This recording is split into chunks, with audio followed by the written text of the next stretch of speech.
I have a little bit of housekeeping to take care of here first. My name is Terry Wilcox. I'm the Executive Director of Patients Rising, and welcome.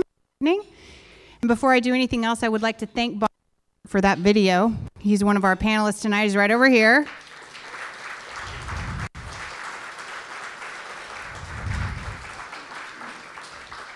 He produced that a couple of years ago and was lovely enough to let us play it for you here tonight. We're going to be doing a live poll at the end of this, or towards the end. And all you have to do to participate is text from your phone. But before you can do that, before you can do what it says, I need you to text Patients Rising, all one word, to the number 22333.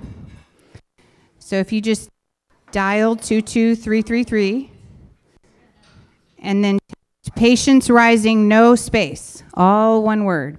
Well, of course, we're not up there. Patients Rising. Patients Rising. And then that'll set you. So when we get to the poll, it's a poll, and your live answers will come up here on the screen. 22333 is the number.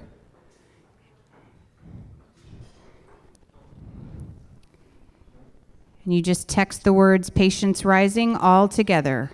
And then it should text you back, and it'll say you've joined Patients Rising session, and then you can participate in the poll. Thank you all very much for attending. We're going to get started here in just about 2 minutes. Everyone get it? Okay. That's great. Thank you very much, and like I said, we'll get started here in just a minute.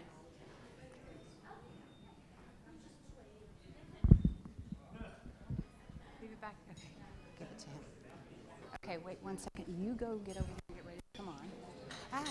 Wait. No. Okay. It's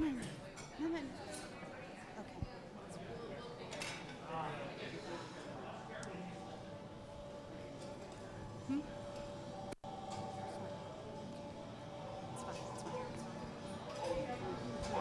I was gonna wait a couple minutes.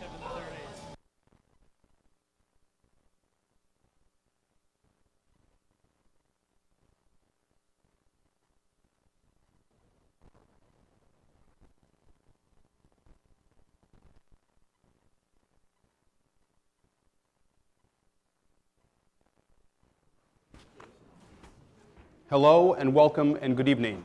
We are live from the Smith and Wollensky Castle in Boston's Back Bay. My name is Jonathan Wilcox. I am the Policy Director and the co-founder of Patients Rising. We're honored. You honor us by being here tonight. I want to say a quick word about the video we quickly saw, And I say see only. You saw the video. You saw those people. Those are patients. What was missing? What was missing in that video? Pardon me? Is that, sorry? The voice, that's right. It had, I thought what was interesting about it is, some people say, well, the sound. Well, it had sound. It had sight. It made sense. But you saw that it didn't have the patient voice. And without the patient voice, you see that we had essentially nothing. Our organization was found for that purpose. It was founded to bring volume to that voice. Because ultimately, as I said, without it we have so little. That is because ultimately it is a voice of value. It is a voice of the highest value. We have come to Boston. Well, any time is the right time to come to Boston. But we have come to Boston because a deep concern for patients, for psoriasis patients, has come to Boston. An organization called ICER, I-C-E-R, the Institute for Clinical and Economic Review, will be at Harvard Medical School tomorrow, perhaps appropriately, and they will take aim at the medications for psoriasis. How will they do this? They will do this through the application of very complicated mathematical formulas called value frameworks. But to us, their value frameworks are not what we hear patients mean by value.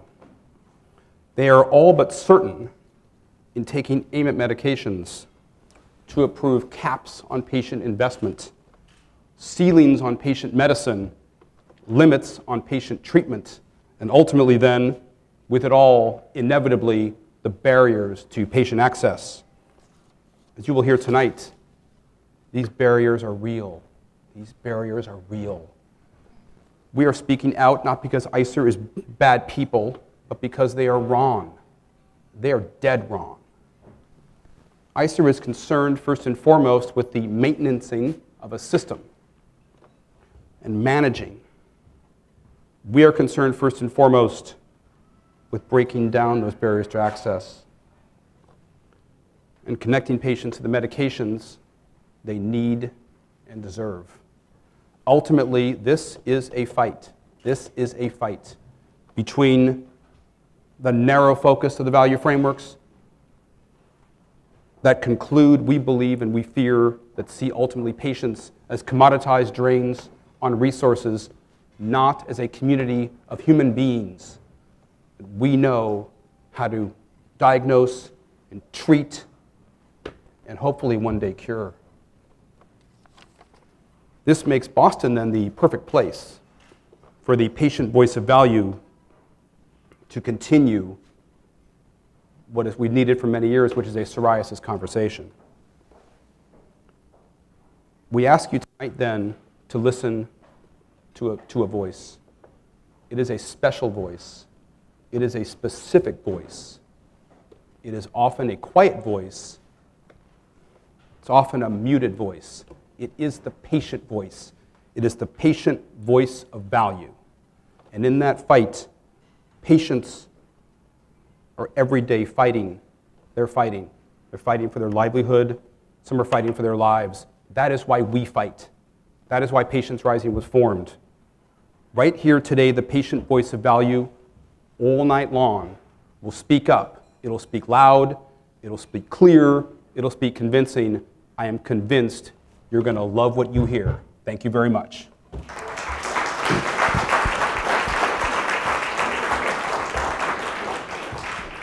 At this time, it is my high honor and distinct privilege to present to you the Director of Amgen Corporation's Director of Advocacy, Dina Darlington.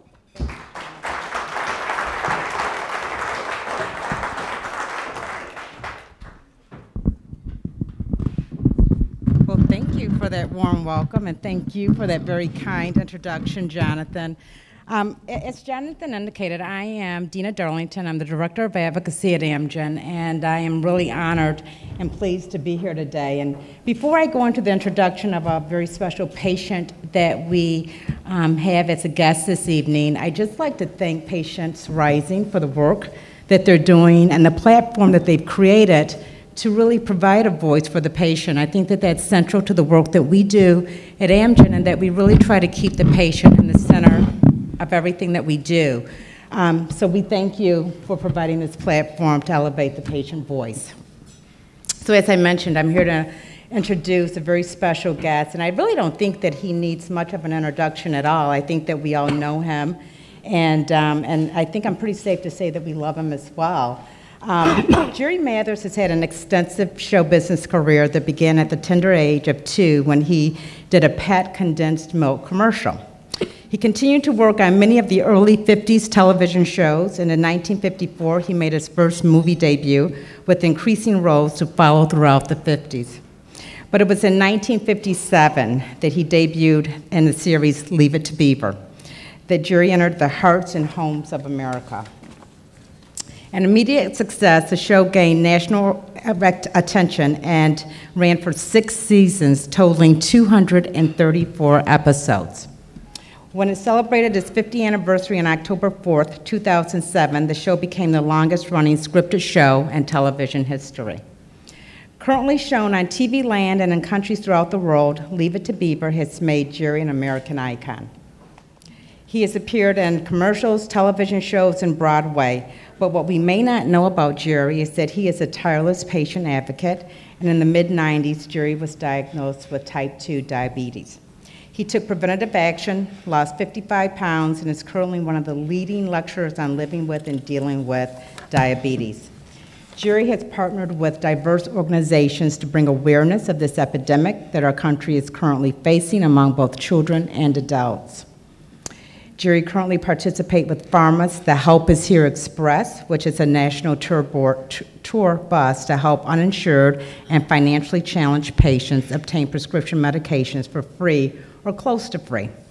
The bus tour is part of the Partnerships for Prescription Assistance, a nationwide effort sponsored by American pharmaceutical research companies, raising awareness of patient assistance programs and the need to effectively address the rising and alarming rates of chronic disease. In addition, Jerry suffers from psoriatic arthritis and is here with us this evening to share his personal journey and experiences with this disease. So without further delay, please join me in a warm welcome to Jerry Mathers.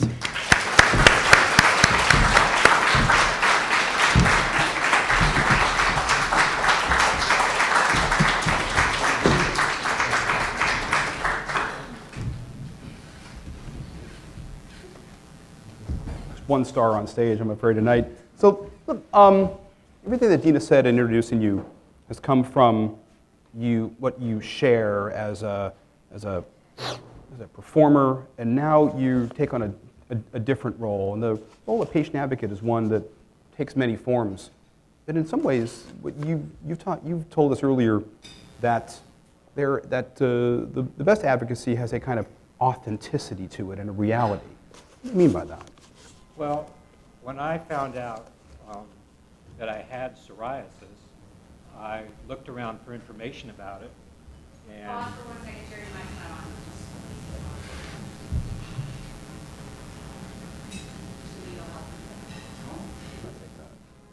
about that? probably sounds a lot better now. I could hear him fine, so. When I first found out that I had psoriasis, I looked around for information about it, and I found that there was very, very little. I had been an advocate for diabetes, which at the time that I discovered I had diabetes, was very, very overweight. I was about 35 to 40 pounds heavier than I am right now. And I had worked all my life. I've been a working actor since I was 2 years old. Before that, were you working at all before too, or I was a slacker. just kind of laid around the house? Or? Slacker, yeah. Didn't even, go to the bathroom, had diapers, what can I tell you? In fact, the very first show I did was a pet milk commercial that I walked out on stage at 2 years old in 6 guns, cowboy boots, a cowboy hat, and diapers. So that's how I started. But when I started knowing that I had diabetes, I was very, very shocked. I'd put on a lot of weight, and then the doctor told me, I noticed that I had an outbreak when I finished Leave It to Beaver. I basically, in some ways, since I'd been working since I was 2, went to a regular high school. I then spent 6 years in the military. I was in the Air Force and then the Air National Guard. And all of a sudden, I was playing soccer and got kicked in the leg. And my leg, the person I was playing with, it was a fraternity intramural game, had on a steel-toed boot and kicked me in the leg, and my leg swelled up. And being, I thought, a tough fraternity person, I just kind of ignored it for a few days. And then I went to the UC Berkeley Hospital, and the doctor looked at it and he said, well, you've got a very bad, basically, not infection, but your leg is swelled up, it'll go down. But he said, that'll be better, but there's not much I can do for that patch of psoriasis on your bottom. And I was very, very shocked. I honestly had no idea. I knew that I had what I thought was a rash, but I was a fraternity guy, and I probably wasn't showering as much as I should have been. And I just thought, oh, okay, well, this will just go away. It's, And so I said, well, what can I do about it? And what he told me was, there's probably not a whole lot you can do. And that really shocked me, because my leg, he said, that's going to get better, but the psoriasis, you're just going to basically have to learn to live with. And I did, and I noticed that my psoriasis tended to get worse around finals and other things that were very, very stressful for me, but it was always there. But there wasn't really a whole lot I could do about it. So I went on with my life, and about 15 years later, I was on The Tonight Show with Jay Leno. And this was about the time the Survivor reality show was on, and we did a parody of it. And one of the things that the survivors did were eat odd and peculiar things. So we did, it was a relay, and it was with other child actors, and I was the team leader for mine. There were 5 of us, and they said, one of the things we're going to do is you're going to eat something that's alive. Well, there were 3 girls and me left on the team. So guess who was going to eat something that was alive? Now that's a team leader right there. Yeah, right. Not too bright, though, because on The Tonight Show, because it's such a prop-heavy show, they have about 10 prop guys. And the director said, we want something that can be eaten alive.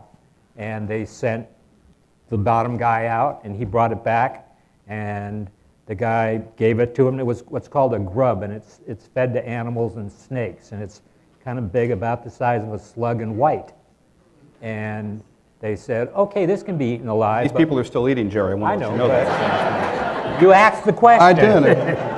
And so I did swallow it. The person at the pet store had said it's going to have to be boiled, but they wanted it moving, and they don't move a whole lot when they're boiled. So I did swallow it. I got a very, very bad infection in my intestines and was in the hospital for about 6 weeks. But at that time, my psoriasis really flared up, and I had, the psoriasis was almost as bad as the infection, and it didn't go away for almost 2 years. So that's when I really discovered what psoriasis was about. In some ways, if it can be said that I was lucky it was on my buttocks and my legs, so it wasn't, I know a lot of people get on their elbows. At the time, or a little shortly after that, not shortly, but within a few years, I met a woman who I married who had psoriasis. I have my wife with me here tonight, and I've told her that I was going to talk about this because it's not the same wife. But she had a very, very bad case of psoriasis. And so not only, and because I knew about it, I knew it wasn't in any way contagious, but we had a lot of problems. I have 3 children with her. One of the children, they said, the doctor even suggested that we might want to terminate the pregnancy because when she was born, she could possibly be blind because of the psoriasis. We chose not to do that, and I have a beautiful daughter that's just now given me, within the last year, my first grandchild.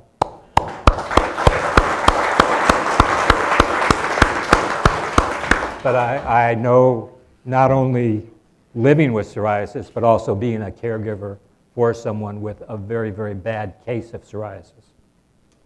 You persevered through. One thing I speak to tonight is today you published an opinion editorial in a publication called The Hill, which is a leading newspaper of the Washington, D.C. scene.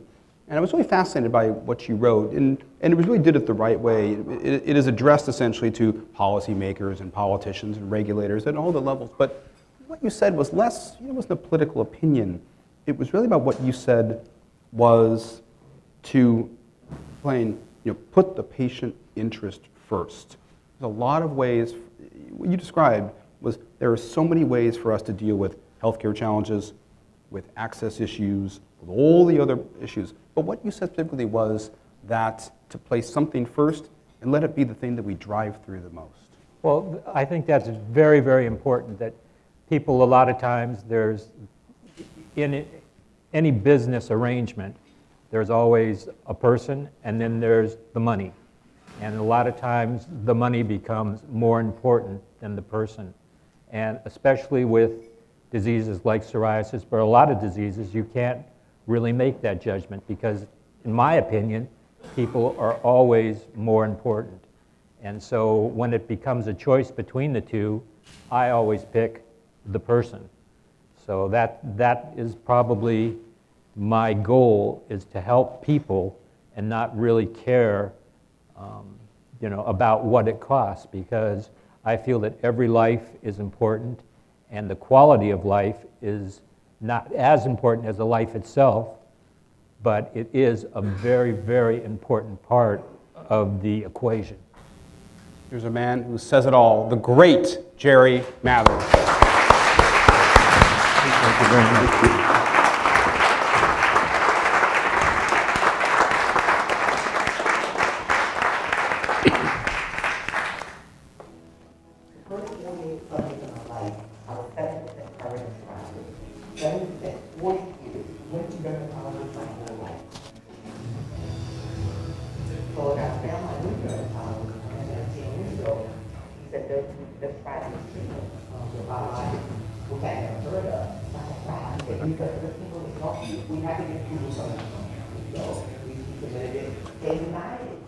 I basically had a drug that was good for me.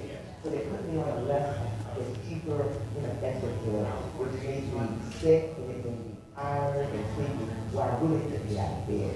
So it took 6 months for me and my doctor fighting the insurance company to get an approval for my insurance to get the drug. You have to treat it, I have scales all over. It's not little like now, I have it all over. I found the greatest husband ever. When I met my husband, I was 90% covered in scales. 90%. So the fact to find someone who loves me for me, who didn't see the outside, who saw the inside, that's value. My whole life has been valuable. I love it right now. Even with psoriasis and arthritis, I wouldn't change anything. And I'm just happy to get back.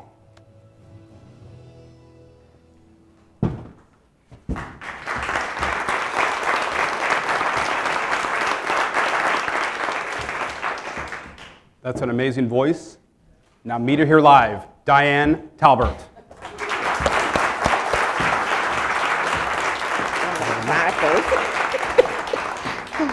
I love a woman who brings her own sound.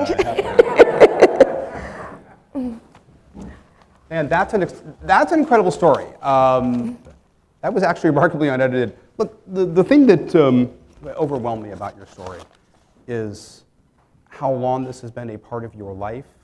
And yet, as I meet you, you have such a distant experience. You give lift to the patient voice in ways that I had not heard. And as we come to learn about psoriasis, what is it that you most take with you when you speak about this issue? My experience. I've had this disease for over 50 years. I've had the psoriatic arthritis for 25 of those years. And I've went through Hades and back with this disease. And just being able to come to things like this, being here, is just an amazing journey for me, that where I was, where I've been, and where I'm going to, that helps me. What you said, I want to tell everybody that video, that's like one take. I want to let you know, this is one take, Diane. And what I mean by that is you just tell, and you share, and you cut through. But I think you've thought about it for as long as you've been dealing with this. But to me is, look how you've come through. And I feel like you're also an innovation victory. You're also an advanced victory and an access victory. You're able to get things that let you live your life. You're in control of your life. 50 years, I say another 50. You're in control now. Look at you.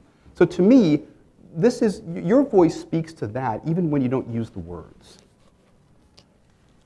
See, I like giving back. I like helping people. I like sharing. I like, I share my story to help others. I don't share it for pity.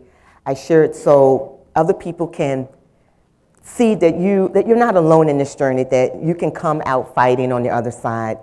I just can't explain it. That it's just been a journey. It's been, from the time I was 5 years old going to school. They wouldn't let me in school because I had psoriasis. I was cut from head to toe. They thought I was contagious. They took me to a hospital and quarantined me at 5. So even going through that, and then even as a teenager, and people staring and pointing and going, what is that on you?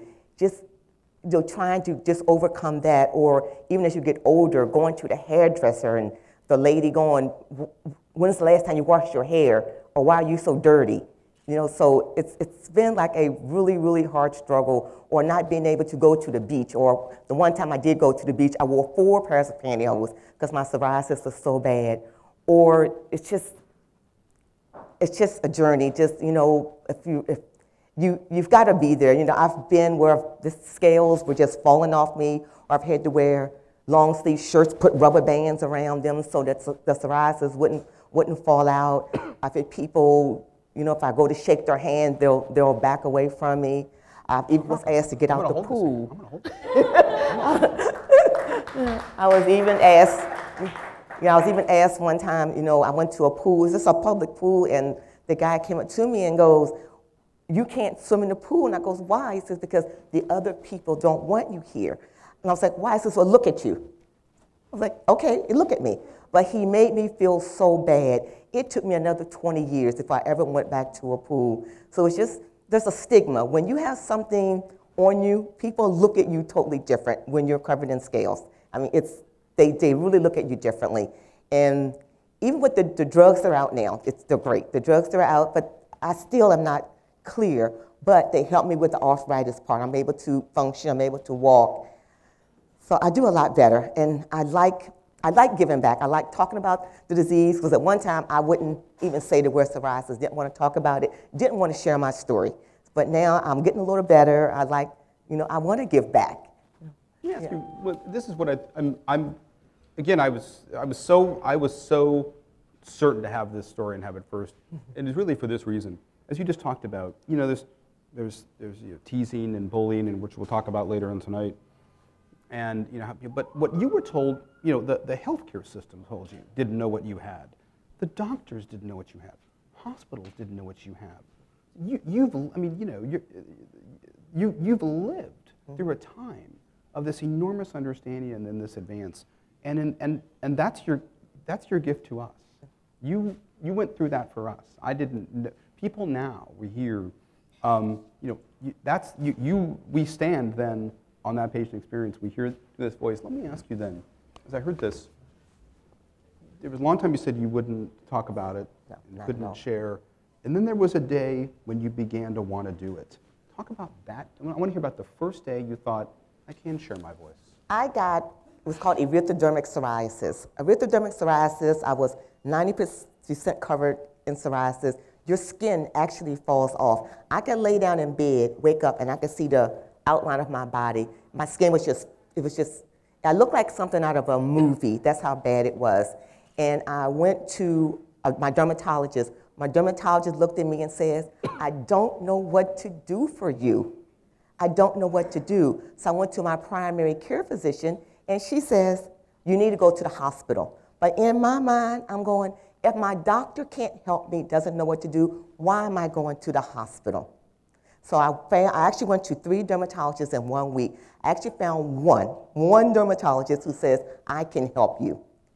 But when we went, he prescribed all the drugs for me, and then we went to the insurance company. The insurance company says, no, you cannot get these drugs to help you. I don't care if you can't walk. I don't care what you can't do. You can't do this drug, but we will give you this other drug that didn't help me for 6 months. So I did take another drug, but. Hold on 1 second. I don't want to, okay. I know you're on a roll, and I want to hear that roll, but I just want to take one moment. All the experience and all what you went through, 3 dermatologists, sent to the hospital, not go to the hospital. It takes a brave person not to do that. Someone said, I can help you, and could help you. And then you couldn't get the medicine that a doctor prescribed you? No, I could not get the medicine. They wanted to put me on a less expensive medication. They said, we need you to take this drug first, which I did, but the drug made me sick. It made me even worse than being erythrodermic, because I was tired, sleepy, I couldn't get up out of bed because of this drug. So at that point, You have that's when things I to do. decided. You got things to I got a do. job. I had a job. So at that Heck of a way point, to save some money. yeah. At that point, I decided then I need to do something to help myself. I can't lay here and feel sorry for me. So that's when I called my doctor and go, what can I do? We need to do something. I paid my insurance. I had the same insurance company for 25 years. And I paid them, never missed a payment. What can I do? And that's when they said we can start writing letters. So that's how we started fighting back. We wrote letters. He would write letters on my behalf. I would write letters. And then after like 6 months, they finally approved the drug. But every 3 months, I have to go through this because You still have, let me ask, you still have to fight. You're have still to- writing letters. I still have to write You haven't had letters. enough yet. No, not I yet. I wouldn't fight you 6 months, but, and yet, when you finally got through, so 25 years of coverage. I paid 25 years of coverage. 25 You years. thought you were getting coverage, I guess. Maybe not the case. No. So 25 years, so the golden anniversary of your coverage. 25 years then, that sort of didn't know you after that. You're 25. But then the letters, then the fighting, I wouldn't want to take you on. Then you break through, and now what? Every 90 days? Every 90 we go days. To, we go to bat again? We have to write a letter. My doctor does. He has to write a letter saying, yes, she needs to have the drugs again for another 3 months. Like I just had my shot last month. They didn't approve it yet. So thank God he has some extra, so he gave me a shot. It's happening right now. It's happening right now at this very moment. Let me ask you, has it made a difference to you? You look great to me. I mean, you're getting these treatments. How have they changed your life? Immensely. How? I can walk. You can work. I can work. I'm not in pain. I'm not flaking everywhere. It makes a big difference with the drugs. And if you stop taking it, what will happen? I'll be in the bed. I won't be able to work. I won't be able to do anything. And I'll be in pain. Won't be able to walk up a set of steps without the drugs. So I really need my drugs. One thing you said up there that I'm never going to forget is giving back. And we hear that word a lot, but to me it's from a person who has endured so much to want to give. I asked you the first time you thought about this, the first day. I mean, all this time you've had to endure, hard to give when all you're doing is enduring. What's driving the last part for you to come to this person and that person and here tonight, everybody here? Where does that come from? Because I don't want anybody to suffer like I did. I suffered for years by myself with this and with nobody to help me. So if I can help just one person to get through what I did, I want to give back. I want to speak as much as I can. I want to go places, do things. I just don't want anybody to go through what I went through, and I don't want them people to think that they're alone by themselves. There's always somebody out there that can help you. The last word is this. When we were talking, and you explained your story and your strength and your spirit, we want to talk about a word that we don't always try to capture in these when we're fighting, when we're striving like you and winning, and that's value. Talked about what a voice of value is. Your voice, your experience is one, but your voice is the one that's cutting through. You are connecting. You have helped other people. What is your voice you think connect and mean to them? My voice is, you're not alone. I'm here for you. If you're having a bad day, call me, because I know I've had bad days. I can get you through those days. I'm always there. I've helped a lot of people. I started a support group in my area.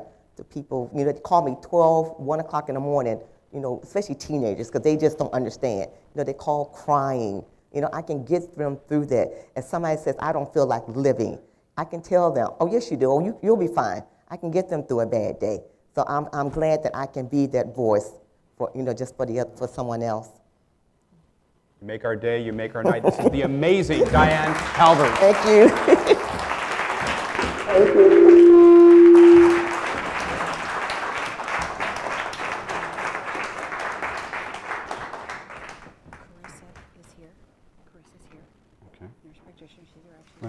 Right. Okay. Just bring her up? Yeah, sure. Oh, okay.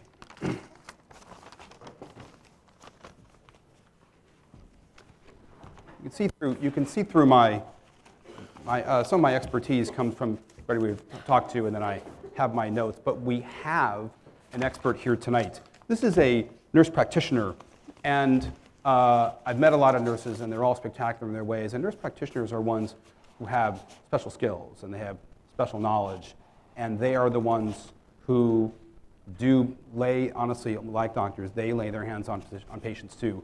They are the ones that they need. They are part of that thread between patients and their care. This is Carissa Tavares de Almeida.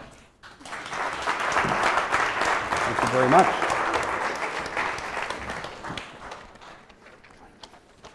We've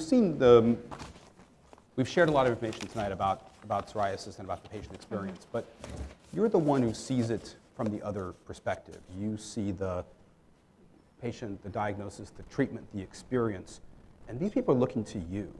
They sit in a chair like this. They've walked the patient journey, and then they arrive with you. You know what they're experiencing, but tell us what it is that's really happening on the inside that'll make us understand and then appreciate how the treatment works. Well, usually I'm not the first provider that they've seen, unfortunately, because I try to make my patients feel good when they come to see me. And usually they don't know that psoriasis is not just a skin issue. And so there's a bit of education there, letting them know that that little patch on the leg, that's not just the story of psoriasis. You know, it's on the inside. It's an inflammation process. It is affecting your heart. It's affecting your lungs. It's affecting every organ in the body.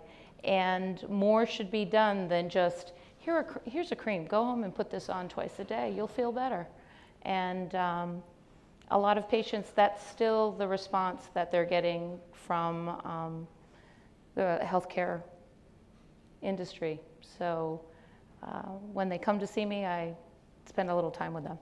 Let me ask you though, you said that people are getting essentially mistreated by this. You said they hope they hope they see you first, but oftentimes they don't.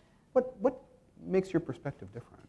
I think part of it being a nurse for 20 years and seeing the changes in the therapies, seeing somebody who went from just topicals and phototherapies to suddenly the systemics or the biologic agents and sudden clearness.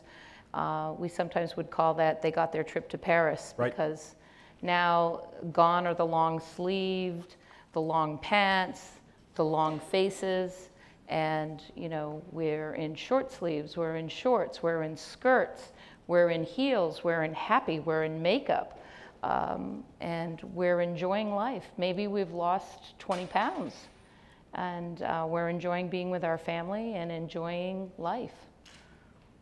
I mean, I can't imagine something the greater difference than enjoying life and not enjoying life. Let me ask you though, in the time that you've been you said 20 years. Yeah, you've registered nurse before I moved on to nurse practitioner. You've seen this in 20 years. You just walked us through a time when the best and highest treatment you could provide was this standard of care. And now we're in a different place. I understand that as innovation. In your hands, you're talking about changing, saving people's lives. Right. You know, psoriasis isn't a death sentence, but it definitely can shorten your life expectancy with the inflammation process running out of control over your lifetime. The short acronym that I'll give my patients are, you won't let your car rev on 3 every time you turn it on. You'll take it to the mechanic and he'll tune it down and you'll be running at 1 where you belong. And so some of these systemic agents that we can introduce to you and your body and your disease can put you running back at the RPMs that you should be. When people come to you for a tune-up, yes. Oftentimes we use something I want to talk about tonight, so I can learn too, is what they call a biologic. Biologic is a special kind of medication, but it's in your hands, in your experience, you've seen it develop and you've seen it then present, and how do you use them, and what are they? So biologic agents are different systemic medications, meaning we introduce them to the body most of the time through injection, a small needle similar to a diabetic injection. So it bypasses the liver function and doesn't get broken down by what we call the first pass effect. It's more readily available to the body. And these biologic agents block different molecules from meeting up with their friends, so to speak, and creating the psoriasis cascade within the body. Each biologic has its own little target. I usually just tell patients if psoriasis is a recipe of 1 through 10 items and I remove one of them, then the psoriasis recipe cannot be completed. And each biologic, interferes in that 1 through 10 recipe in a different area. There are a lot of classifications of biologics, I understand. How do you determine, you talked about the recipe 1 through 10, how do you determine the right treatment for the right patient at the right time? Unfortunately, today, I have to look at what insurance you have. They have some pretty strict algorithms that will keep me from maybe just choosing my favorite. And your favorite, though, I would define as that which you think will work? I believe all the biologics work. Some of them work better if you don't weigh too much. Some of them work better, if you have a strong palmar or plantar psoriasis outbreak, meaning your hands and feet are broken out. Some of them work faster because you get more product up front. All of them have their own little nuances. And I don't have any one that I would say, has to be my favorite. The other consideration is the patient. Do they like needles? Do they not like needles? How many times a year do they want to see me? Hopefully often. And then, like I said, the insurance algorithm will play a role. Sometimes with certain insurance algorithms, the patient has to try and fail 3 topical agents. Then I can order, old-time methyltrexate. I just they wanted me to put a 27-year-old on cyclosporin or soriatane. I wrote back to them, patient of childbearing potential, I decline. And they thankfully told me, okay, but this is the algorithm that they have set in place, and they're sort of bypassing my ability to say, you have psoriasis and it's really bad and you need to be on a systemic today. Well, they're not sort of bypassing it. They are bypassing it. We call that the barriers to access. Let me tell you, you use the word algorithm. You mean a system of recommendations, a piece of paper somewhere that says your patient, who I've never seen, who I don't know, Correct. who I've never met, and I'm not a doctor, nor am I a nurse practitioner, Right. and I am telling you that you will do this. Correct. That is what you call an algorithm. Yes. I've got some other words we may be hearing a Yes. little bit later. You're talking about how you're getting around those barriers to access, but and including being, as you just said, I want to make sure that you said that you were essentially advised or directed to give a patient a treatment that could have caused them great harm. Well, like I said, she was of childbearing potential, and one of them in particular, if you have alcohol, it would stay in her body excessively, and I didn't want to do that to the patient. That is the wrong treatment for the wrong patient, you're saying. Right. Let me ask you then, I want to also get the sense you said, in something that I had a hard time believing. A couple of years ago, I might have said I don't believe it, but now I do believe. You talked about trying and failing. I've tried many things and failed many, and mailed many things, but they weren't guaranteed to fail. Let me ask you, you said that you prescribed for a patient a particular treatment that you believe they need and deserve and would help them in your 20-year experience, multiple years as a physician. And then you said, no, your recommendation, you're recommended or directed or ordered that an individual patient must try something that you don't think is going to work, and if it doesn't work, then they get something else. How does that work? we have all night, by the way. I want to let you know that. Yes. Well, I go into my Zen moment. No. If I can help it, I try to have my. I think people wouldn't believe that that's what's happened. That's what Yes. first I wanted to get you to say. Yes, it does happen. They would like me to order what they want me to order. I don't want to order what they want me to order. I then have to take staff time to send an appeal, to send documentation why I feel my choice is the better choice. Sometimes I win. Right now for a particular patient, I'm fighting over phototherapy. How old is phototherapy? Give me a break. You think I'm getting rich on phototherapy? Let the patient have phototherapy. No, denied. It's tough out there. It's tough out there. I'm fighting for you. I'm trying. Getting better? Getting worse? If you have commercial insurance, it's getting better. I have a few of the biologic agents that are saying, get one denial and we'll give you medication. We'll just give it to you. If you tried to get the medication for the patient and you were told no, we'll pony up the medication. I have another one that says get 2 denials and we'll pony up the medication. And that's great if you have commercial insurance, but you don't want to know how many people I see that don't have commercial insurance. And so how do I get around the fence for them? And so for them, there's a delay of 6 months, 8 months, 12 months, or longer of getting them to the care that I feel they deserve because I'm ordering the topical cream they want them to fail or doing the necessary paperwork time after time, trying to prove my point that the patient needs the care. A lot of us sometimes use the word that patients are fighting. Like I said, sometimes they're fighting for their livelihood, they're fighting for their lives. You're talking about an entirely separate kind of war that's going on. You, the doctor, the patient, the insurance company. What I'm asking you is, can we get to a place where the patient can only be fighting one war at a time instead of a separate battle? Well, I try not to take that battle to the patient if I can.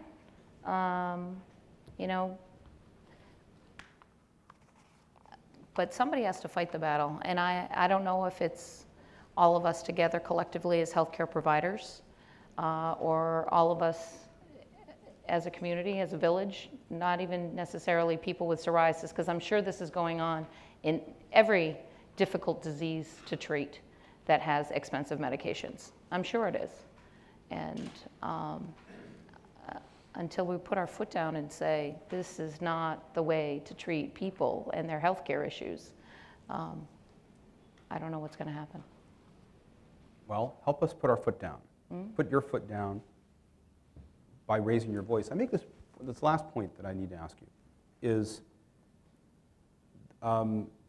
it must be so easy not to pick up that phone, not to wait on hold for an hour, to go on to the next thing that is preventing you from doing this other care for what you live for what you serve for. I want everybody here tonight to know about all of the distance and extra space that you go, the extra time, the extra effort, and what you have to endure too. There are people who are fighting the patient fight right along with them who we do not hear sometimes about, and who we can not think about because they are in some ways the hidden fighters. The one last point I want to say is, this is a voice of value as well. Do you think, or do you know, that your voice, their voice, this one of value, can win the value argument and change the balance of power towards what you can recommend and treat rather than an algorithm, as you put it? Well, that's why I'm here tonight. That's my prayer. That's what I'm working for. We're honored to have you here. Thank you for being here.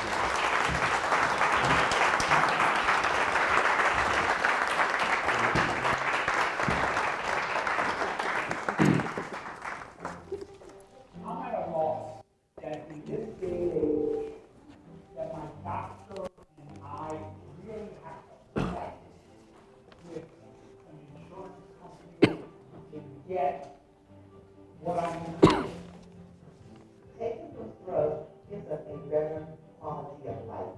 I'm going to talk for a second. Okay. It's all good.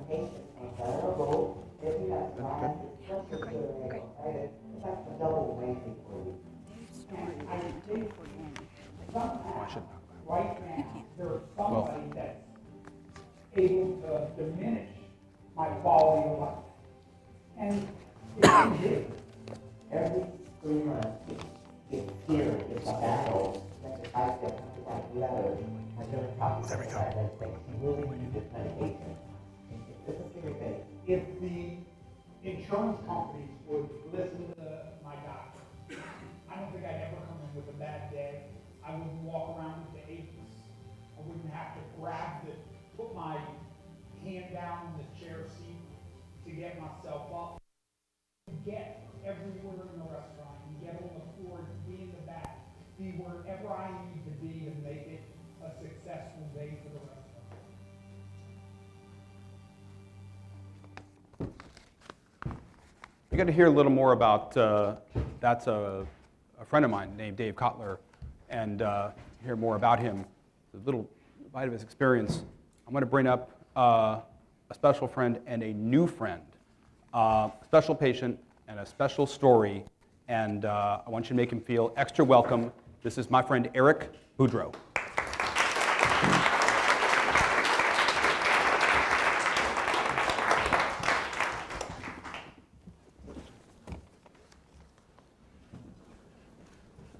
Eric, you're here tonight, as everyone is here tonight, because it's not just to share your story and to give, your voice has the value that we're looking for. And I heard your story and your experience and your drive, and you're the kind of person we have to hear from. You're the kind of experience that is what is happening out on this ground. Eric, let me ask you the first thing. Tell me, how long, tell me your patient story, how long as a psoriasis patient, how long have you been a patient, and what characterizes you mostly as a patient? I've had it since I can remember, since as early as I can remember, like wearing like shower caps with creams in my head when I was a kid, and like my fingernails falling off, like, and I didn't know what was going on, you know, like just being like as far back as I can remember, pretty much. So all your life as a psoriasis patient, and all that goes with it, being a young person.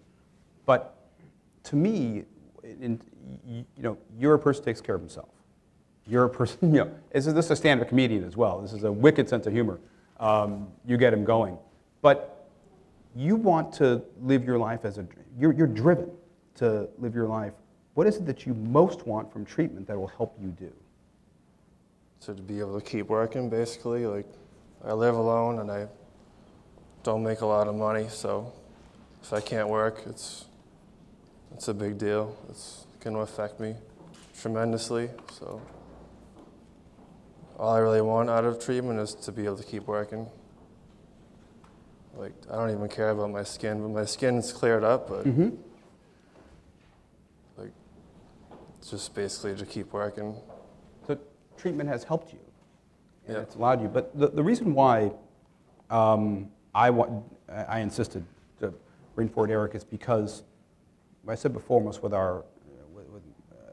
everybody here, especially the nurse, is how easy it is, not to fight as hard as you are, and how easy it is to walk away, and soon, to say that you might not be able to walk. These treatments are going to be the difference between allowing your heart to drive and let you work, or not. And so, what makes you want to work? What makes you want to keep going? Why are you so damn driven that way? I have no other choice. I live alone. I don't, I have to work. It's how I was raised. So, like, I've woken up and not been able to walk before, and I've woken up and tried to go to work and I can't put my shoe on because my foot's like so swollen, and I have to call into work. And I mean, you're battling through. You're doing a set of treatments. Let me ask you. You are on certain treatments, blood work, anti-inflammatories. You're being given some access, but there are things that you still need that can help you that you're not getting. Talk about that a little bit. yeah, I mean, I need the regular blood work and the treatment, and there's co-pays and stuff, but on top of that, it's leaving work early or missing days. You wake up and, like I said, like, you could just wake up and feel like you have a severely sprained ankle, and you can't even walk. Like I woke up and my knee was like blown up, and I had to go to the ER. I couldn't work for a week. So like, just like the uncertainty of it, you never know. I could wake up tomorrow and I won't be able to. What does your doctor To tell go you? to work. What does your doctor tell you?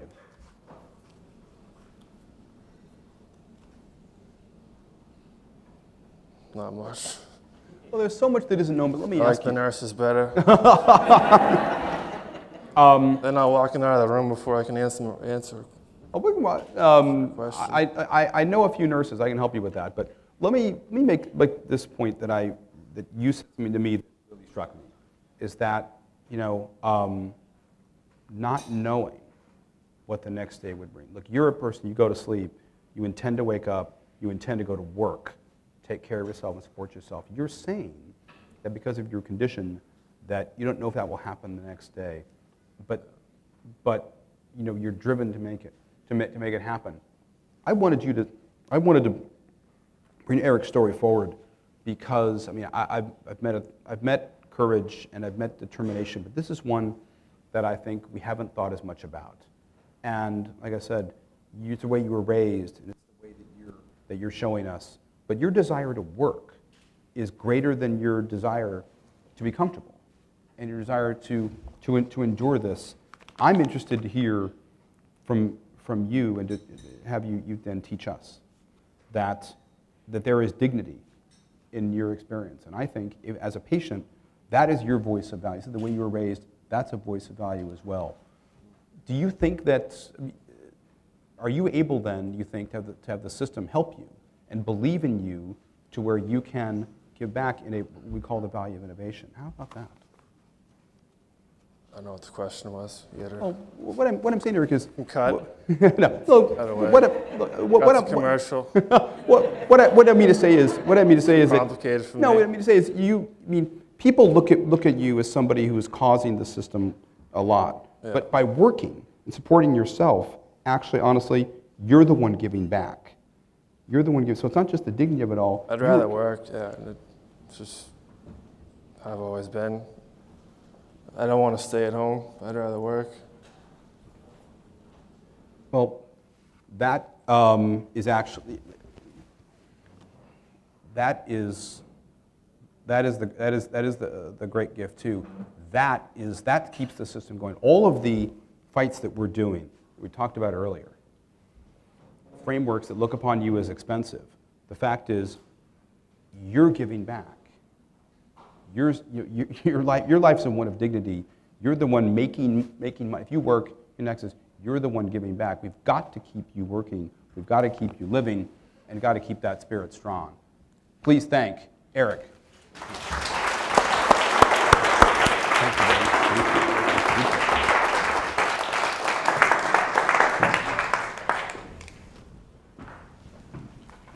The reason why I mentioned, as Eric told me about, it's so clear in his the desire to work was this, is to some people in the system, I think, they look upon Eric and think that he's expensive.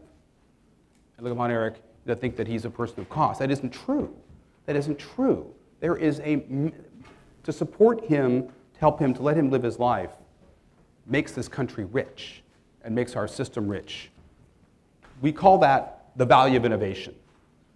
The longer that we can let him live his life of dignity and work, the benefits we have will be not just ones of human dignity, but are overwhelming in the financial scheme.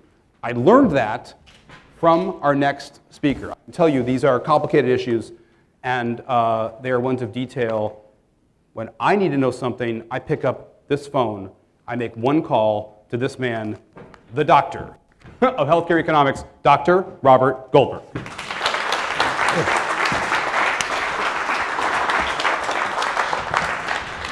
One moment then before we begin and get to you so much, I want to take a moment then to see that I look upon my friend Eric as one of a million patients.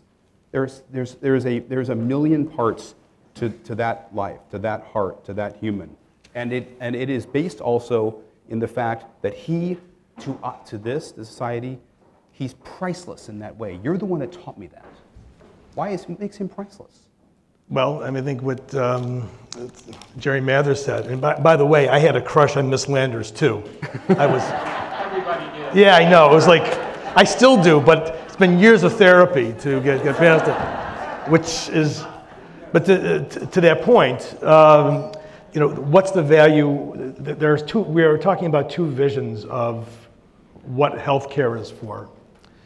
So we have one vision that is articulated by this group ICER, which the way to describe it is they want to keep it clean. I will. They want to be the good housekeeping seal of approval for what is everybody in this room is experiencing in terms of denials and stuff, and they're arguing that approach makes innovative medicines affordable to patients and to the insurance system.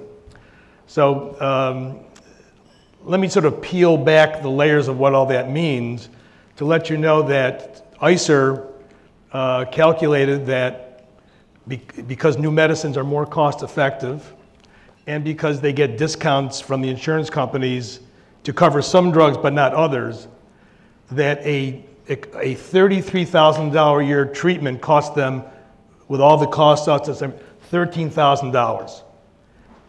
Now, that's step one. Step two is they turn around and charge you 30% of the retail price. And then to make to add to the enjoyment, if you will, they then limit the number of people who will get access to new medications, which means, you know, given the data that I've looked at, Jonathan, because there is a higher incidence of mortality associated with even a year use of methotrexate, there will be over 5 years an additional 77,000 life years lost by capping how much we spend because they're concerned about your health. So that's one vision. The other vision is one that we talked about from, you know, Matt Damon's water project, which is Matt Damon has a project to put running water in African villages. Many people in the world still don't have running water. I have running water. I still don't use it, but that's a whole other question.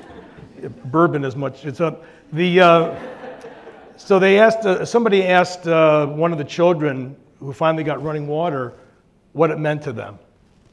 And he said, well, I'm a 9-year-old, he was a 9-year-old boy. He says, I spent every day going down to the river, bringing back water, going back to the river, filling it up, bringing water back. I no longer have to do that. I can now play with my friends. I can now go to school, and I want to dream to be a doctor. Hope is not just a sentiment. It is the platform, it is a capability. And what my vision of healthcare is articulated by, is to create hope which allows us to continue to keep moving forward. And that's all there is to it. Anything else is not healthcare. One point that you make about, I admire the field, healthcare economics, even if others don't, but the reason why I think it is so vital is this. You know, I can remember the first time we were talking about this, I said, well, you know, what they're saying, of course, Bob, is that if we spend less on patients, we will save money. This man came out of his chair, if you want this man come at you. What I mean by that is, what you've articulated then, to me, is really groundbreaking, that a lot of people haven't heard before. And your point is, to invest in patients has a return that, it's an enormous economic return that is almost incalculable, and makes the case ultimately that it's the easiest call of all. It's the only way that, you know, look, there's a prosaic part of it, which is ICER said, we shouldn't spend money on people with psoriasis or hepatitis C we can only spend a certain amount, and we should use the cheapest drugs first because we have to pay for roads and bridges and teachers and so on. And as an economist, wait a minute, who's going to pay for those roads and bridges if not the people that you're denying access to and whose lives you want to shorten? It is the most counterproductive, short-sighted thing you want. But it goes back to my original point, which is hope is a capability. Work is dignifying, or endeavors are dignifying, because it allows us to do things with the freedom that we have. There's people who are sick. When you're sick, believe me, I had acne in high school, so I was in a state of poverty then. I mean, just but to be able to, and actually I had eczema for a while, and I couldn't go to school. There was a lot of, to have that cleared up gave me a sense of purpose and a sense of belonging once again. And true, maybe you can't calculate it, but it's still nonetheless invaluable. You can't have a society, you can't have progress without it.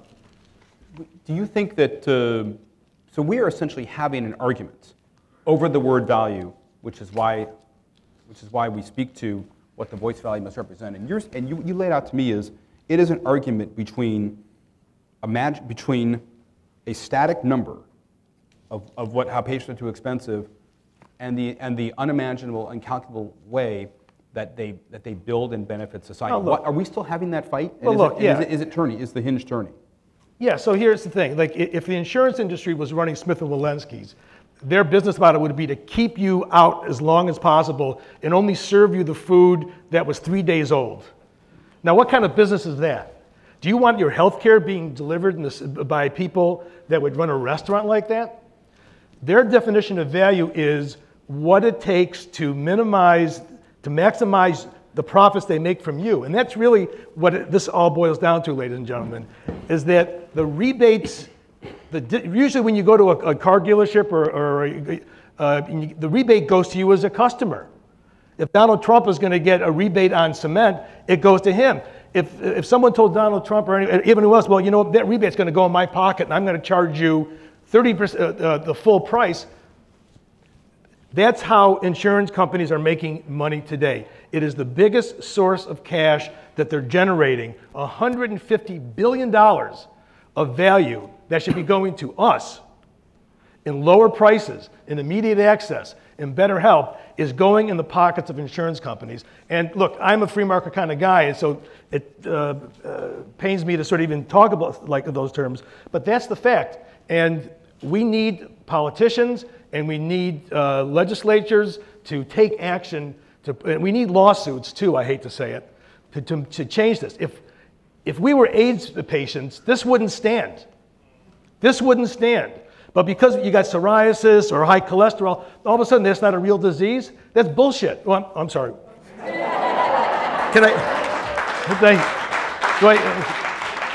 I still get dessert?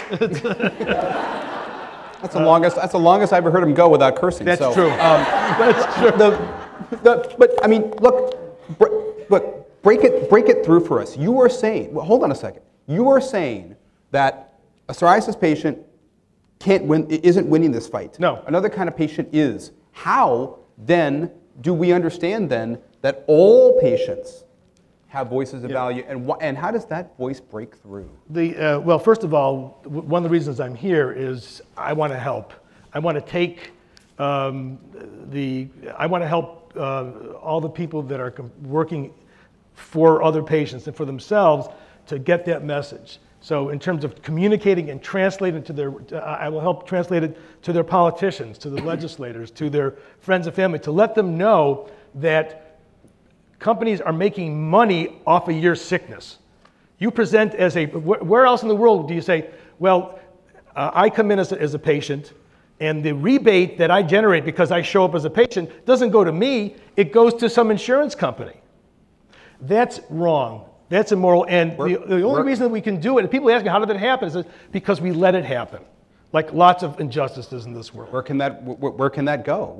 You essentially have a groundbreaking theory that the rebates that are given to industries, insurance, pharmacy, they can go where, do you think? Well, they can go to patients. What a novel idea, right? The discounts go to us, and again, I think if enough of us start speaking and talking, let me tell you something, it's not hopeless because, when I did that little video 2 years ago, it was part of a longer term strategy that you and I have been working on to sort of basically get people to begin to take a very complicated issue and realize that they're being scammed.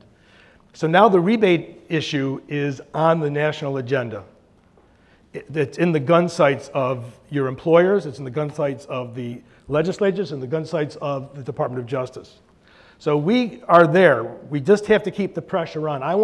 My goal is within a year is to eliminate the rebate ripoff and make sure that people get the right drug for the right treatment all throughout their lives, because that's what we're paying our premiums and our co-pays for. I'll drink to that. So.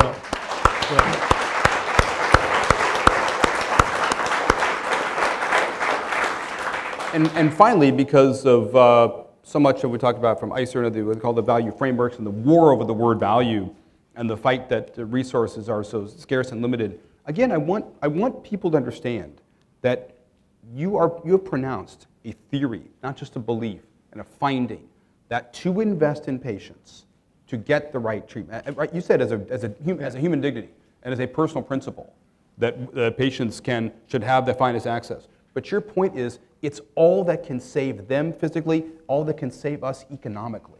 Our longevity, without going into the next video I'll do, living longer is the greatest source of prosperity and well-being we've ever had. Again, it goes to the idea that once in the 15th and 16th century, when people started living longer, they realized that they didn't have to prepare for death by accepting the order of the king or the rule of the church, but they could plan for themselves. The concept of happiness emerged. And that sense of dignity and happiness is spread throughout the world. That impulse, that capability is something that is not only important, but what health innovation does is it makes hope more affordable and more available to individuals.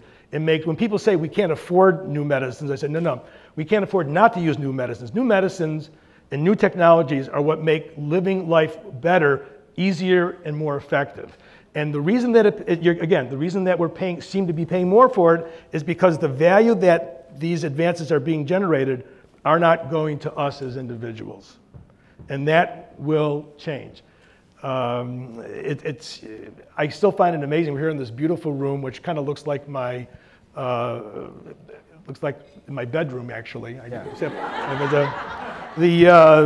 With all the liquor too. All the liquor too. Yes, yeah. For all you, anyways,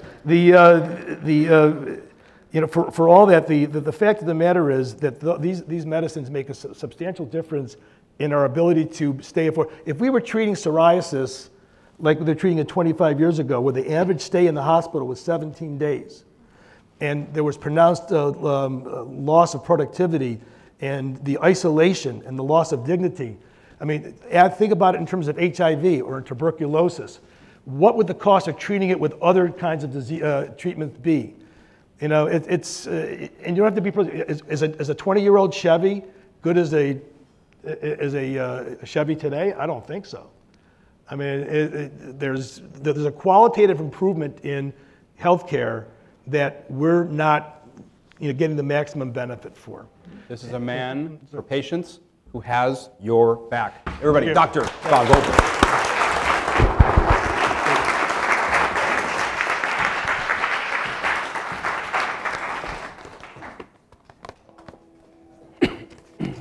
I was diagnosed with psoriatic arthritis in October of 2004. No, it's not a sharp pain. It's a dull, when they stick a dull knife in, but I just put on a smile and grin and bear it. I walk my restaurant all the time. I sit down with my customers. I work through it. So we started with the Remicade, which is a IV infusion type scenario where it's done in his office. Takes about 4.5 hours every 6 weeks. It was very, very successful. Get us out of bed easy, bend over, no restrictions at all. So I made my appointment. His office called me and said to me, David, your insurance won't approve 6 weeks. They want you to wait 8 weeks to have your injection. As I get further away from my infusion, it's definitely harder to just do the regular things that I love doing at work and need to be done. I don't want anything extra. I just want to be able to have a great quality of life.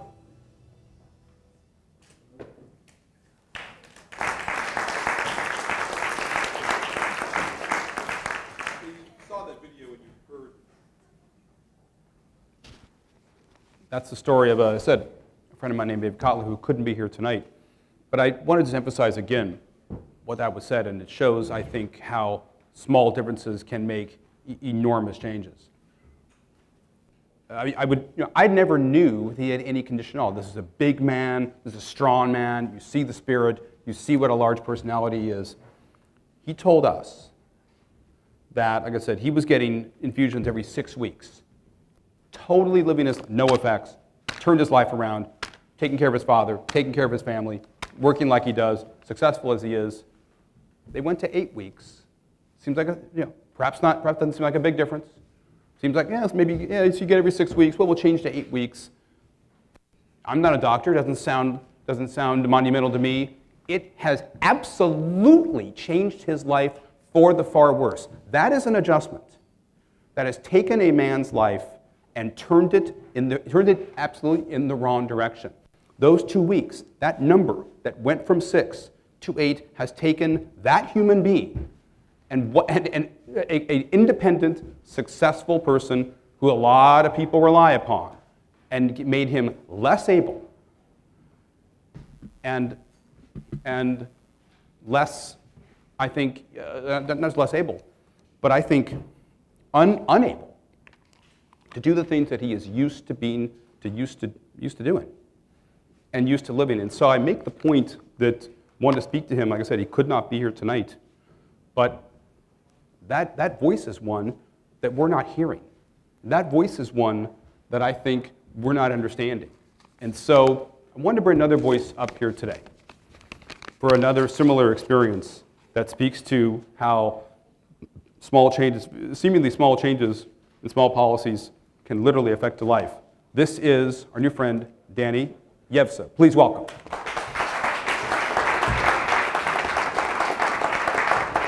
I know what you're thinking, but I'm not covered because of psoriasis. I'm actually an Orthodox Jew. But I'm a rare person because I have psoriatic arthritis without psoriasis. So my situation was a lot different than most of everyone else that you've heard, because I was told by my doctors for over 11 years that nothing's wrong with me. And it wasn't until I had my second child in a 2-year span, no judgment, that I couldn't move anymore. And I was in bed for 2 months. You described a lot of years. You said they didn't understand what was wrong with you. How many years was that going on? 11. 11 years? 11 years. I would go to in the pain? doctor. Absolutely. I was in high school, and I was in varsity tennis. I was able to do quite a lot. I was the president of the student council, and I had to drop out of college because I was in so much pain I couldn't write my notes. I couldn't continue to take the classes at the same rates that I had been, and I'm still in college, actually, because of that. It's been a long time, and maybe eventually I'll get my degree. Let me ask you though, so you were unable to be clearly diagnosed, but eventually you were. Yes. And I came to know you through, this is a published author, I'll have you know, in the New York Daily News. I've been published a lot of places. I've never been in the New York Daily News, so this is my new literary agent as well. But here's my larger point. The point is, the headline of your piece, again, there's jealousy involved, I understand that. Denied the drug my doc prescribed after all the years of pain and dropping out, and then diagnosed, and then a treatment path, a path forward, away from the pain, prescribed a medication, couldn't get it. Doesn't make any sense to me. You know, I can't tell you how excited I was just to even be recommended to go to a rheumatologist. You know, I'd never even heard this terminology before. What's a rheumatologist? And I go, and she's like, oh, I know what you have. And I'm like, great, fix me. And she's like, oh, well, actually, we can't. And I said, what do you mean? She's like, well, I know what I want to prescribe you. I know what I want you to go on because there's a brand new medication and it's going to change your life. And I was like, great, I'm ready. And she's like, but first we have to put you on this medication that was developed about 50 years ago and probably won't work. And I said, but why do I have to go on a medication that probably won't work? And she said, because your insurance won't allow you to take the new medication. It's just too expensive. So I was like, all right, you know, I'm flexible, I'm nice, I could deal with it. I've dealt with it this long. And it was so bad at that point that I couldn't walk without a cane. I'm 33 years old today, and I have been dealing with an actual diagnosis since I was 30 years old, and I couldn't walk without a cane. I had 2 children under the age of 2, and I had to have a cane. I don't know if anyone else has tried to push a stroller with a cane. Not possible. This process that you're describing, which was, I know what to give you, I think it will help you, put the cane away, can't have it. Right. Try this first. That's a process that is called step therapy. When I heard first that, it didn't sound so bad to me. Step therapy is essentially, well, Danny's here, we want to get Danny here, so there's a step in between, and if you step there, it doesn't work, you get to go, wait a minute, didn't work. So I just want to say, we've all been prescribed some medications. I've never been prescribed anything that somebody thought wouldn't work. You are saying that in between your pain and a possible cure was something that your doctor said, I don't think is going to work, and yet you had to take it. Yeah, not only did she not think it wasn't going to work, she had to put me on opiates and steroids and all these other medications because she knew it wasn't going to work. So I gained 75 pounds, and that made it worse. It was harder to walk, it was harder to move, and the medication made me sicker. In fact, I was on 4 different medications before I was actually able to get the medication that my doctor originally wanted to prescribe me when I first went to her office. And in that time period, I lost 2 jobs. I could not work. My employer just said, you're missing too much time.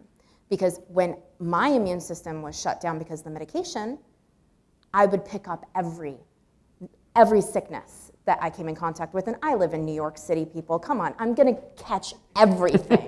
If my neighbor sneezes next door, I'm getting it. So I ended up losing 2 different jobs, and because of that, I lost my health insurance.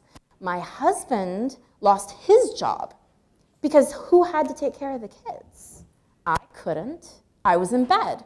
So we ended up on welfare and Medicaid.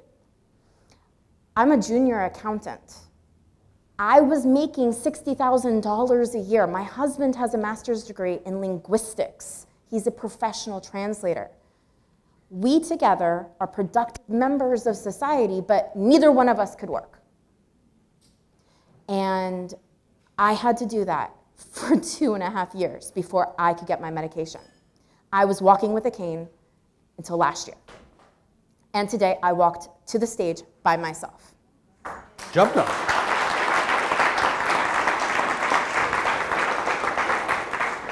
This process that is described to us, what we call the theory of step therapy, which I guess might, put it down on paper, it can make some sense. People don't believe sometimes, and the advocacy community wants to talk about this, and this is wrong, we think that this is a mistake. A lot of times I think they don't believe that a voice of value like yours exists. And all the things that you said that I think are hard to believe for some people, they have to start believing it. And that is why, let's say step therapy, we say fail first, that you must fail. Fail first, fail second, continue to fail to get sicker until this happens. I think the point, the reason why I think that what you wrote was so profound, not just in its telling, but in its timing. 40 states in this country, at a time when we're maybe, do we agree on anything politically? 40 states have agreed on one thing, and that is that step therapy will be banned by law. I actually participated in getting it passed in New York State. I lobbied in Albany, and I spoke with several senators, and if I might gloat a little bit, my name came up a couple times. Mm-hmm. And because of that, I know that this genetic disease is not going to have to affect my children the same way that it affects me and my sister and my mother and my 2 great aunts who also have autoimmune diseases and have to deal with medication on a daily basis. My kids might actually be able to grow up and not have to deal with fail first and get the medication they need. It's the finest, the most dignified lobbyist I ever met, I want to let you know. But make a point then, when you were telling your story and you're recommending to public leaders, you changed their minds. You reached them and changed their minds. How did you do it, and what did it look like when you were doing it? Well, it looked like a lot of cameras, and it was very loud, but the whole process is memorable to me, mostly because I was able to finally tell everyone what I personally had gone through, and I had gone into it just thinking that my doctor is who's going to be taking care of my care. That my doctor, this wonderful rheumatologist that I finally found, who says, you actually have something that I can cure, she can fix it, but I didn't have my doctor in control. It was my insurance who was making those decisions for me.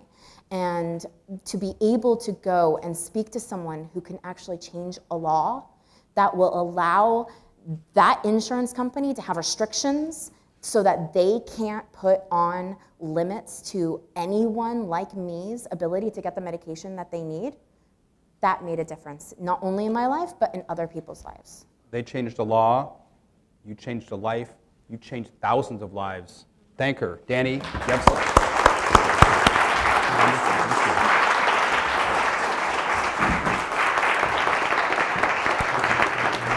Stacey up? We're going to have a good time tonight, and you're going to all take over now, all of this hard work. The reason why we had you download the system is because now we need to hear from you, and all of you. What we're going to have here tonight are a series of questions, and you've already got the cash prize, so it's all for you. But what we want to do is we need to hear not just from you and what you think, but what is inside you as well. There are questions then of your value, of your feeling, of your judgment. These are questions that we all need to ask. Joining me is, come on up here, it's okay, you can come on up here. This is a friend, this is a teammate. Come a little closer, my God. This is a superstar. This is my friend, the Legal Eagle, and she's leading this. Please welcome Stacey Worthy. Hi, everybody. Thank you for having me, and Jonathan, thank you for such a wonderful and informative event. So we've heard a lot tonight about value and what treatments mean to individuals personally. So right now what we want to do is get you all engaged and use this poll. So if you have your phones, pull them out. Earlier on, we had you text 22333. Anybody not have it? Everyone have it. I'm going to know if any of you are not doing this. I want to let you know that. So. Where am I pointing? I'm sorry. Text Patients Rising, P-A-T-I-E-N-T-S, Rising, to the following number, 22333. Yes. It looks like this is not working. This is not, hold on. There's a power button on the corner there. Top corner. Top left side power button. Hello? Not responding. Can you go to screen one? I'll change it. Yeah, okay. This is live television. Okay.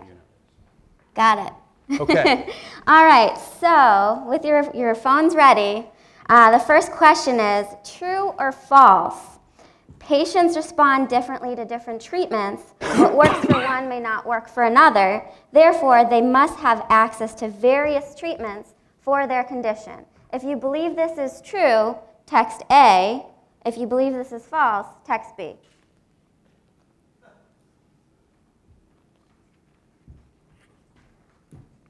So I think this is a no-brainer here.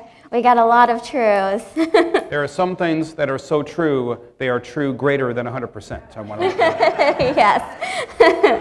All right, next question. So we've talked about insurers and independent organizations interfering with patient access, who do you think should have the final say on which medication a patient takes? Text A for the doctor and patient, text B for the insurer, text C for an independent institution.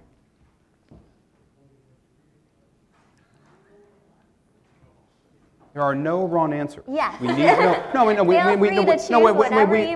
on a second. What I want to say is we must hear from you, because honestly, this is a value as well, and we want to hear input, and we learn as well. So we must hear from you. Yeah. All right, next question. I will be asking 3% of you to leave at this point. Not just that, but the reason why these questions are meant, and they will get more interesting, differentiation, is that there is a lot to say. And we need this feedback to listen, not just listen, but to learn. And then later on, there are questions for which there are many answers. Yes. All right, third question. We've heard a lot about value frameworks today. Do you believe that fewer medications would be available to you if value frameworks were used to determine whether patients could access their medication or not? So if you believe this is yes, text A. If you believe this is no, text B.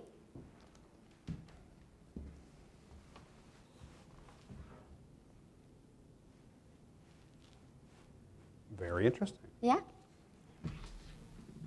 And a lot of movement there.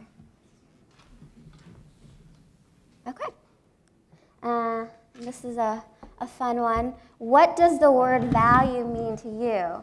So you can go ahead and type your answer in, and it'll pop up on the screen. It'll be anonymous, so your name's not going to be attached to it, but it'll show up here.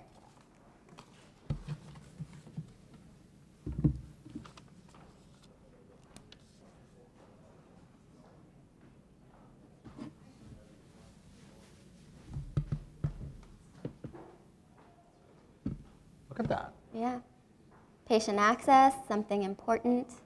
Quality of life, effectiveness, I can work, benefit, being heard. Safety, access to drugs.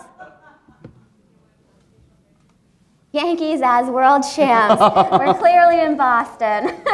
I mean, not in Boston. I'm a person. These are really, really impressive answers. And as you can see, value means something different to every person. Okay. So we're going to switch gears here a little bit. Going to ask you some more questions, but they're going to be a little bit of ethical questions. And we do anticipate that there will be varied answers. So feel free to choose true, feel free to choose false. So first question, true or false? I would be willing to give up one summer vacation with my family so that an immediate family member could feel comfortable wearing a bathing suit.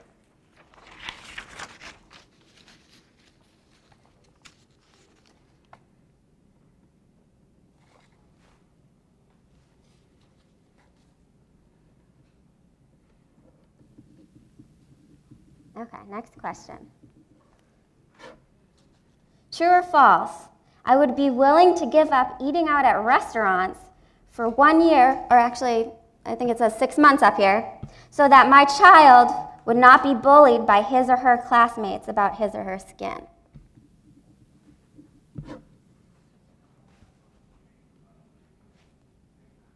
I feel bad for Smith and Walensky at this point. Fascinating. Yeah. That number was different in another city. I want to let you know that. So. It's a wonderful crowd. Yeah. Very altruistic. Next, I would be willing to downgrade my mobile data plan so that a coworker would not constantly feel itchy. Coworkers don't matter as much, I guess.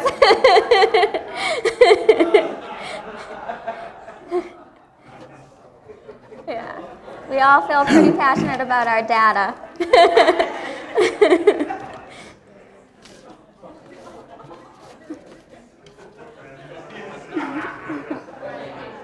Okay, next question. I would be willing to keep my used car for 1 more year rather than buying a new car so that my closest friend would be at a lower risk for a heart attack.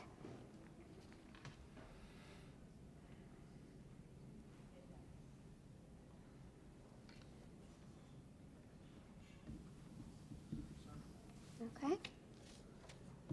And last question. I would be willing to use a treatment that saved me $100 per month, even if there's a chance I could get skin cancer from that treatment.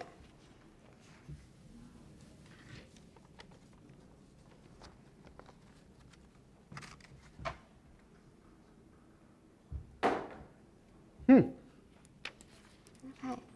great. Well, the reason that we did this exercise here today is to show that life is full of trade-offs and that you have your own sense of value and what you're willing to pay to provide value to yourself, your loved ones, your family members. And that's a decision that needs to be made personally. You may be willing to spend more if it means you're getting that medication that doesn't have a risk of cancer. But that's a decision that needs to be made by you. It shouldn't be made by an institution or by an insurer on your behalf.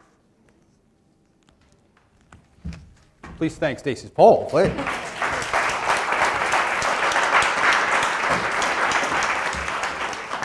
Stacy, would the Stacy survey, I call it, is one that lets us dive in deep. And this is the your organization called the AIMED Alliance. Stands for what?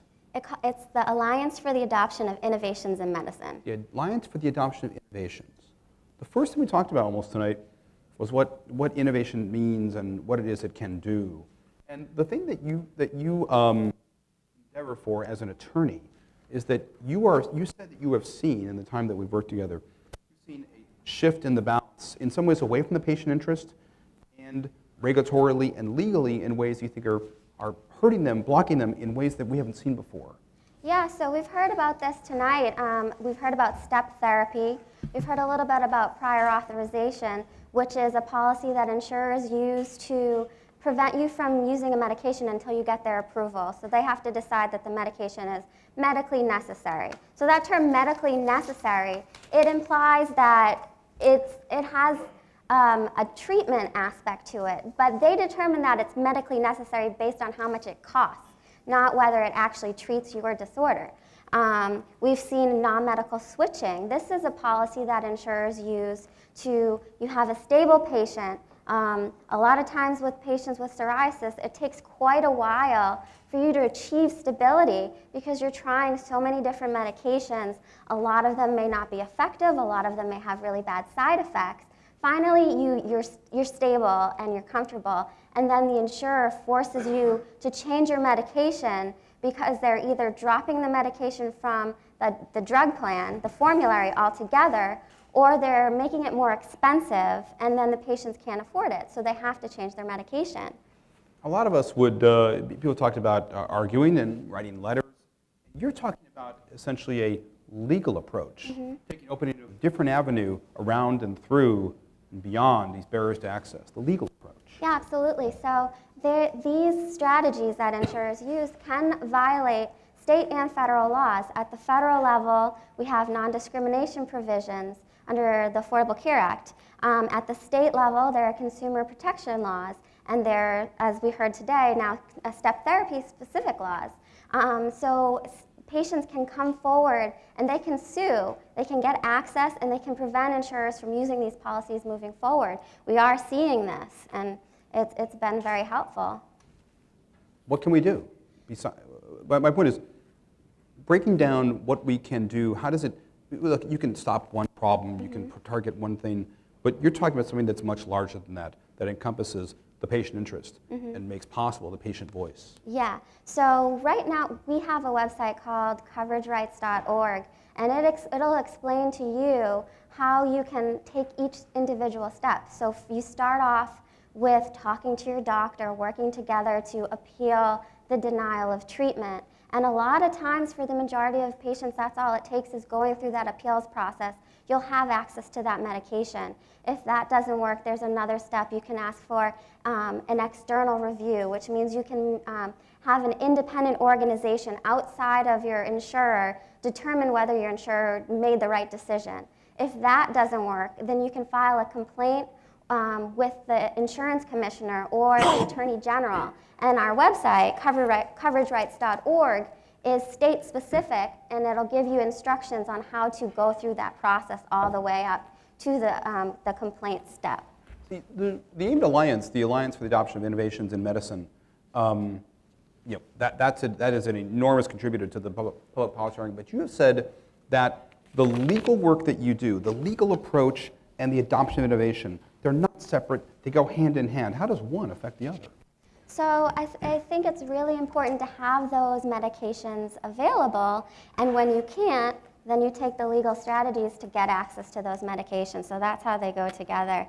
I mean, we've seen it. Just yesterday there was a lawsuit that was filed because an insurer was charging patients more for the medication for their copay than the drug was actually worth, or actually cost. So just to put this into perspective, a medication for an individual who did not have insurance was only $5.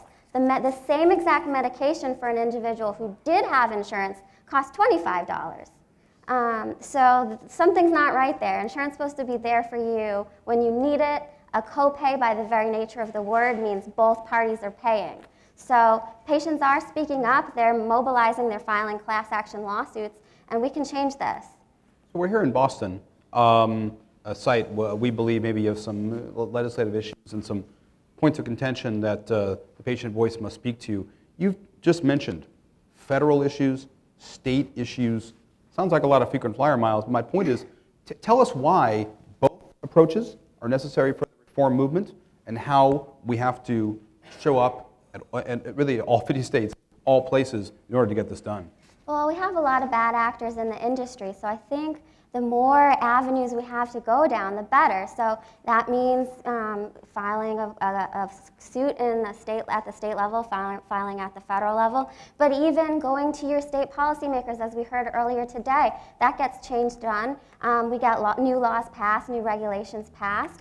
Even just writing op-eds in the newspaper and getting your voice heard, getting it out there, mobilizing in any way you can. The more you speak up, the more insurers are going to have to listen. Yeah, one of the things that you, one of the things that you told me that I want to make sure we transmit out here is not just the aspect. I mean, this person will sue you if she has to. But the larger point I want to make is it's more than that, and that to add the voice, the perspective, and the one of persuasion, backed up by the law, you can be talking about it as well. So what you said to us is that, of course, there is a legal approach, but you made the point really clearly that essentially almost is a last resort, that we can achieve these things outside the litigation sphere. Yeah, absolutely. As I said, it starts with the complaint, and usually that's all, with an appeal, and that's usually all it takes, and that's very simple. When you're working with your doctor together, just calling the insurer, it's an informal process usually at the beginning, and saying, I need this medicine, this is the one that works for me, I don't want to go through the side effects, and sometimes that's all it takes. My point is that, a patient who's been through a denial, like I said, these people are fighting for their livelihoods, they're fighting for their lives, and they have another war to fight. You are essentially saying, what? There is a path, yes. There is a way to victory. How do we see that? So I think it's exactly what we're hearing tonight. It's speaking up, it's finding your voice, it's advocating for yourself. Yeah, no one's going to do it for you. You have to be your own advocate, and that's how you get heard. This is the most dangerous healthcare lawyer I know. Please thank Stacey. Thank you.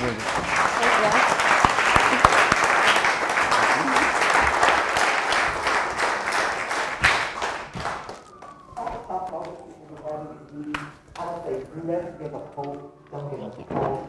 Good job. Thank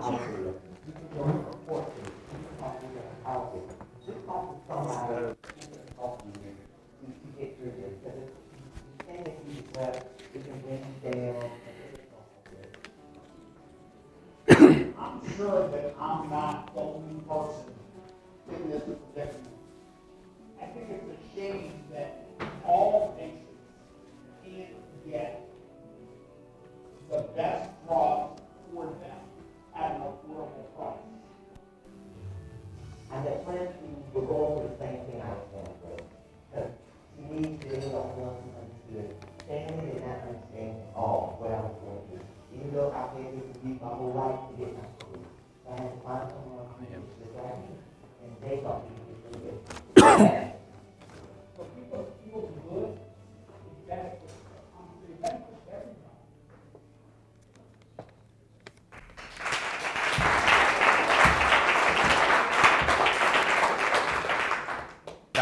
That is the voice that cuts through it all. It is the patient voice. Somebody asked me once, I was talking to a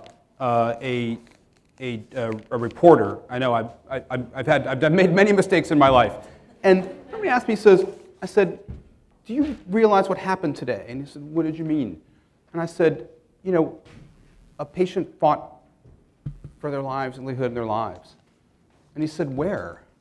And you writing down his number? And I said, everywhere. Everywhere, every day. What's happening is that patients are setting a record of courage, a record of commitment, and a record of compassion. Every day, they're setting that record. I want to bring up everybody who you saw tonight. These are the true superstars of Voices of Value and making this enormous difference. Please, everybody, come tonight.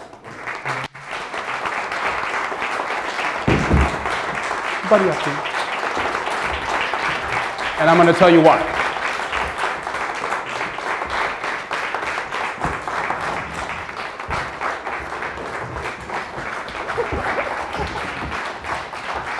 Where I need to be is, come on, honestly. I am so honored to be in the circle. I am not a patient or a survivor. I walk in the sacred steps of all people. All people. Please thank the amazing Jerry Mathers.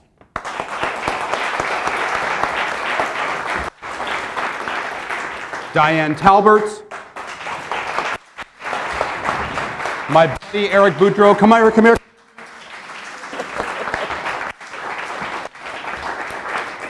Most amazing nurse I ever met, Carissa Tavares de Almeida. You love him, Bob Goldberg.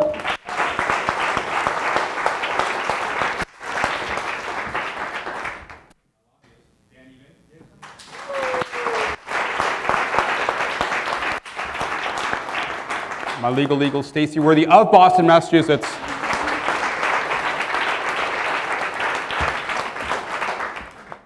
I have been the loudest, but these are the true and real and lasting voices of value for patients rising and patients everywhere. From the Smith & Wollensky Castle in Boston's Back Bay, my name is Jonathan Wilcox. Thank you and good night.